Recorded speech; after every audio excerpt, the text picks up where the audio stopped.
तुम्हाला माहिती आहे, एक सिक्रेट इंग्रेडियंट्स वापरून रबडी दाणेदार आणि छान रवाळ आपण तयार करू शकतो। त्यासाठी फुल फॅट दूध घ्यायचं।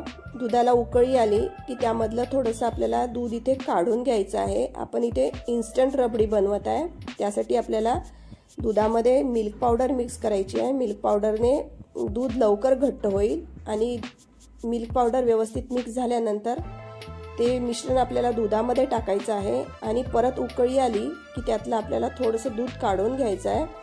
आता इथे आपण एक सिक्रेट इंग्रेडियंट्स वापरणार आहे, ते दुधामध्ये व्यवस्थित मिक्स करायचं। त्यानंतर केसर टाकायचं आहे।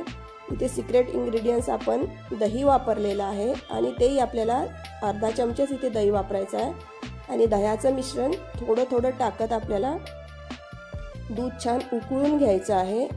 3 ते 4 मिनिटं मीडियम फ्लेमवर दूध उकळून घ्यायचं आणि दुधाला घट्टपणा आला की त्यानंतर आपल्याला बाकीचे इंग्रेडियंट्स टाकायचे आहे। आणि इथे आपण जो दह्याचा वापर केला आहे त्या दह्यामुळे दुधाला एक दाणेदारपणा आणि छान रवाळ आपली इथे रबडी तयार होते। आता इथे दूध व्यवस्थित घट्ट झालेलं आहे। त्यानंतर आपण त्यामध्ये विलायची पावडर टाकून घेऊया आणि इथे साखर टाकायची आहे। तुम्ही तुमच्या इथे चवीनुसार साखर वापरू शकता। आणि हे 2 इंग्रेडियंट्स टाकल्यानंतर आपल्याला पुन्हा 1 मिनिट रबडी छान शिजवून घ्यायची आणि गार करून आपण रबडी सर्व करूया।